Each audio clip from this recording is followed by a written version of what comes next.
A partir de agora, no programa Maranata, você ouve a Hora da Palavra.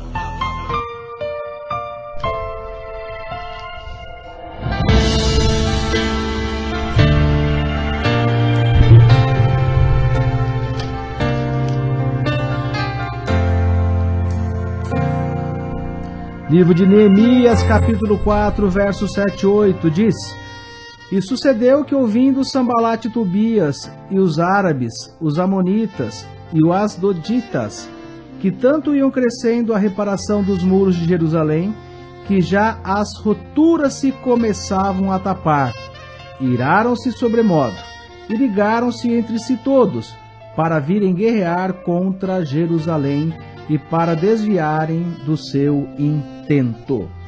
Querido irmão que está me ouvindo essa mensagem pela Rádio Regional, você que vai ouvi-la posteriormente pelo Facebook ou pelo YouTube no canal Maranata. Nós temos aqui um registro histórico do Antigo Testamento. Neemias era o copeiro de um rei, que estava distante de Jerusalém. E ele era responsável por provar a comida do rei, porque caso a comida estivesse envenenada, quem morreria era Neemias e não o rei. Então ele era usado como um escudo para proteger o rei de qualquer atentado. E o rei percebeu que Neemias estava muito triste, muito abatido, e se incomodou com o semblante desse rapaz, desse copeiro, e perguntou: o que está acontecendo? Por que você está abatido? Por que você está triste? Ele disse: olha, Senhor, me causa muita tristeza saber que a terra dos meus pais, aonde viveram meus antepassados, está totalmente em ruínas, destruída, e me entristece muito saber da condição a qual está Jerusalém. E aí ele pergunta, o rei se sensibiliza com a condição de Neemias e pergunta: mas o que você gostaria, o que eu poderia fazer para ajudá-lo? Ele diz assim: olha, se o senhor permitisse e criasse condições, tanto me liberando como com recursos, com madeira, com material de construção, para ir para Jerusalém, reconstruir a terra dos meus pais, seria um motivo de grande satisfação por minha parte. E o rei foi tocado, o rei foi sensibilizado por essa maneira como Neemias o tratou, e o rei permitiu que ele pudesse retornar para a casa dos seus pais, dos seus antepassados, e começasse a reconstruir os muros. Então imagine o seguinte: ele chegou num lugar, numa terra totalmente arrasada, um lugar totalmente destruído. Imagine uma cidade. Naquele tempo, calcula-se que Jerusalém tinha um perímetro de 500 metros de muros ao redor.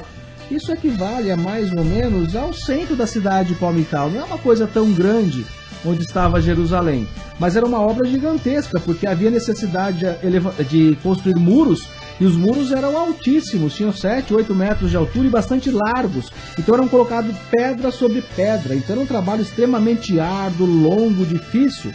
E isso fazia parte do projeto de reconstrução de Jerusalém. Colocar essas pedras ao redor, ao perímetro de Jerusalém, numa forma de colocar da maneira a qual a cidade estava edificada antes da sua destruição. E eles começaram a reconstruir. E a obra era muito dura. E eles estavam fazendo uma grande obra. E o que é curioso quando nós lemos esse texto aqui que fala sobre Sambalate e Tobias, eram opositores a esse povo, eram opositores a Neemias. Então eles faziam mais ou menos o seguinte: durante o dia o pessoal ia lá, colocava as pedras, construíam parte do muro. Durante a noite, esse povo, liderados por Tobias e Sambalate, ia lá e derrubava o muro que estava sendo feito. Durante a luz do dia, eles construíam, e durante a noite, na escuridão, nas entranhas dos seus movimentos, eles colocavam abaixo aquilo que havia feito durante o dia. E eles conseguiram construir a obra, mas depois de muita luta, de muita batalha, eles conseguiram vencer esse inimigo que destruía suas obras. Mas a mão de Deus foi poderosa e determinante para o sucesso dessa reconstrução. Eu queria refletir com você sobre como essa palavra pode estar vinculada às suas ações no seu dia a dia. Quantas vezes, no seu trabalho, na sua família, nas suas relações sociais, você fazendo uma boa obra, você trabalhando, você se empenhando para que haja o sucesso, que haja o bem-estar, para que haja uma condição profícua, boa para as pessoas, e você percebe que o seu trabalho se torna o seu trabalho é destruído pelas mãos de outros que conspiram contra você. De repente, dentro da tua própria família, você está lutando, você está trabalhando para que haja um acerto, para que haja uma concordância, para que haja paz, para que haja uma união entre todos. E por trás, muitos conspiram contra isso, de maneira que tudo aquilo que você faz, de maneira clara, alguém na escuridão, alguém de maneira sorrateira, coloca em xeque tudo aquilo que você fez. Aqui o exemplo é muito claro quando a gente olha na Bíblia.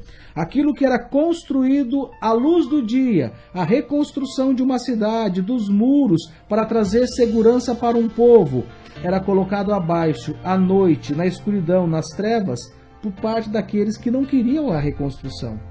E você possa aprender com isso, que nem sempre, mesmo quando fazemos uma boa obra, mesmo quando nós temos os argumentos da importância da nossa ação, do nosso trabalho, do nosso envolvimento, haverá pessoas que não concordam com isso. Haverá pessoas que conspiram contra as nossas vidas. Haverá pessoas que estarão criando armadilhas, puxando o seu tapete, apunhalando pelas costas, para que você possa ser destruído, para que você possa perder a autonomia do que você faz. E não é apenas no Antigo Testamento, nessa obra que vimos através de Neemias, mas nós podemos ver isso através do próprio Evangelho pregado, quando Jesus estava aqui. A obra que Jesus fazia nessa terra era maravilhosa, era grandiosa, porque ele libertava, curava, abençoava, ressuscitava, ensinava, fazia tudo aquilo para a honra e glória de Deus. Ele anunciava aqui nessa terra o reino de Deus de maneira plena e verdadeira. Mas até entre eles, até entre os seus amigos, os mais próximos, que sentavam à mesa junto com Jesus, haviam aqueles que conspiravam, como é o caso de Judas, que conspirou, que na escuridão da noite foi entregá-lo, foi vendê-lo, o seu amigo. E ninguém questiona aqui o trabalho de Jesus, mas questiona a traição, a condição inoportuna daqueles que sentam à mesa e conspiram contra aqueles que têm uma grande obra. Talvez no teu dia a dia você passe por isso, talvez você não veja o fruto do seu trabalho porque você tem a sensação de tudo que você constrói, alguém por trás manipula para que haja uma destruição. Que cada pedra, tijolo assentado no seu dia a dia, alguém vem sorrateiramente, corruptamente, indignamente e coloca para a terra, por baixo, o que você construiu. Mas o ensinamento que fica aqui é que os que esperam no Senhor se regozijarão.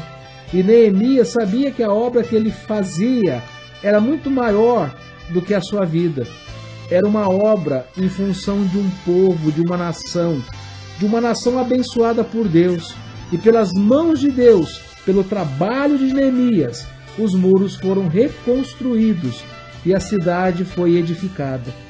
Que você possa ter a certeza que a obra que fazemos não é em vão, quando temos a mão de Deus nos guiando, cuidando e nos abençoando.